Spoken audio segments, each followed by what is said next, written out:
Banyak sekali, tapi kami memilih beberapa saja. Salah satunya yang ini ya. Banyak yang lewat Instagram saya juga. Ini dari Susanti 6749. Assalamualaikum Pak Ustadz. Waalaikumsalam warahmatullahi. Saya mau tanya, ibu saya sudah meninggal baru mau 1 tahun. Tapi sampai sekarang saya masih berasa bersalah dan menyesal untuk meninggalnya ibu. Karena sejak beliau sakit, saya terlalu sibuk bekerja karena tuntutan ekonomi yang mengharuskan saya bekerja tanpa libur. Bagaimana caranya supaya saya bisa menebus rasa bersalah dan dosa saya ke almarhumah ibu saya, Pak Ustadz? Terima kasih, mohon solusinya. Iya, Ibu Susanti ya. Ibu Susanti, memang yang namanya amal soleh itu dikerjakan pada waktu kita masih hidup. Ya. Dan semua dosa itu kita kerjakan tuh ya pada waktu hidup. Nanti pada waktu di akhirat udah nggak bisa ngapa-ngapain. Ya. Mau amal soleh yang nggak bisa, dosa apalagi ya. Kita hanya mendengarkan atau akan menerima masuk surga kalau memang amal soleh kita itu berada jauh di atas dosa, kan gitu. Ya. Tapi kalau memang kita itu banyak dosa, saya nggak mau kita kayaknya banyak beneran. Kalau ada seseorang yang banyak dosa, ya daripada amal solehnya ya dia akan merasakan neraka. Ya. Nah, salah satu yang diceritakan Ibu Susanti ini sebenarnya bagus.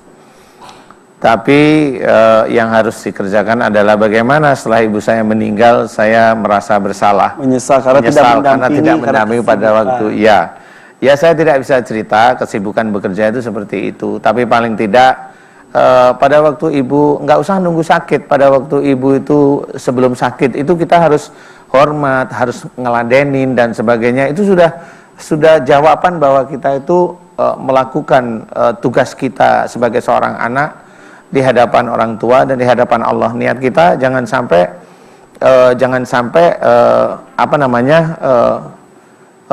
sombong bahwa aku mampu, nggak boleh. Ya memang itu ketulusan.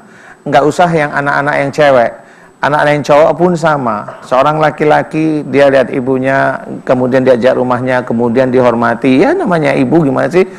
Itu betul-betul akan menjadikan amal soleh bagi seseorang. Tetapi kalau ibunya sudah meninggal dan Ibu Susanti ini kan tidak mampu waktu itu mendampingi dengan maksimum.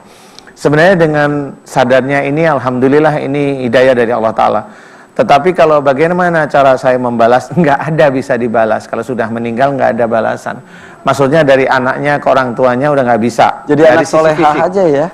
Jadi anak solehah salah satunya adalah begini, kalau mau membalas nggak bisa dibalas, tetapi paling tidak doakan beliau. Ya. Doa itu sebenarnya gampang kok. Doa itu apa sih wujudnya? Doa itu kan sebenarnya pokoknya seorang ibu, ini ibunya Ibu Susanti nih ya. Ibu ini kan manusia biasa, orang tua kita ini manusia biasa. Seperti kita ini manusia biasa. Hidup itu hanya melakukan 2 hal. Yang pertama itu kita mencoba melakukan amal soleh. Ya. Yang kedua dosa itu udah pasti. Di luar itu kayaknya enggak. Kalau kita itu sholat dan niatnya karena Allah Ta'ala itu akan menjadi amal soleh. Kita puasa karena Allah Ta'ala amal soleh. Kita baca Quran niatnya karena Allah Ta'ala amal soleh. Kita baca Quran tanpa basmalah, tanpa hanbalah itu tidak akan menjadi ibadah. Itu menjadi ilmu dunia. Sama seperti umpamanya seorang insinyur dia belajar. Ya, mohon maaf nih. Dia belajar kemudian sampai lulus, ya ini dunia, nggak ada akhiratnya.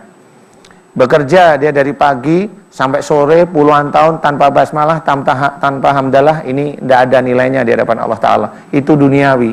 Sama seperti orang-orang yang lain, yang agama lain yang bekerja ya begitu itu cara bekerjanya, nggak ada nilainya di hadapan Allah Ta'ala. Nah, seseorang yang meninggal itu cuma meninggalkan 2 hal di dalam catatan Allah Ta'ala, amal soleh dan dosa.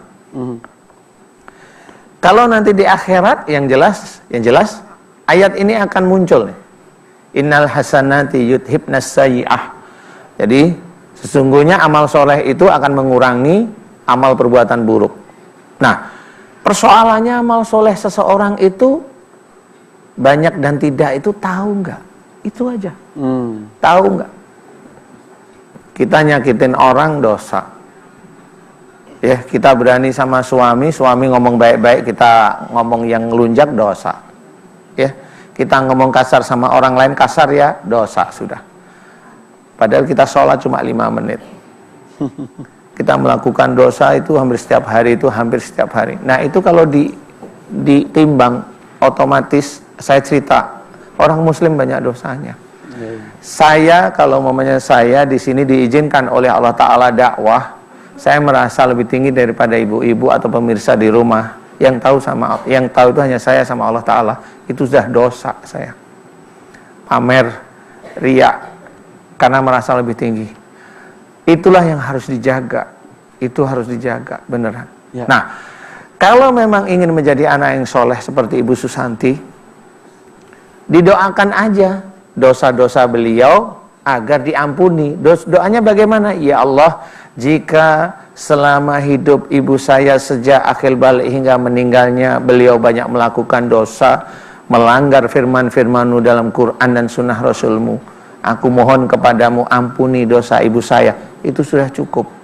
Cukup itu maksudnya, oh iya ya, orang itu biasanya dosa itu kan melanggar Quran, ya, melanggar sunnah, kan seperti itu.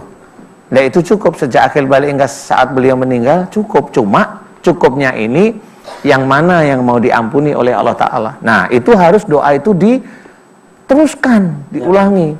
Doakan lagi, ya Allah terimalah amal soleh beliau. Nah ini yang jelas harus kita lakukan. Cukup istilahnya. Kenapa kita harus mempunyai anak yang soleh-soleha? Karena itu menjadi investasi kita. Itu yang mereka akan mendoakan ya. Iya betul. Dan untuk anak-anak, mumpung orang tuanya masih ada, harus diusahakan semaksimal mungkin bisa bersama. Karena waktu sibukmu belum tentu lebih panjang dari waktu hidup orang tuamu. Seperti tinggal penyesalan yang ada ketika orang tuanya Mbak Susanti sudah meninggal ya. Oke, kita lanjutkan ke penanya yang ada di studio. Siapa yang bertanya?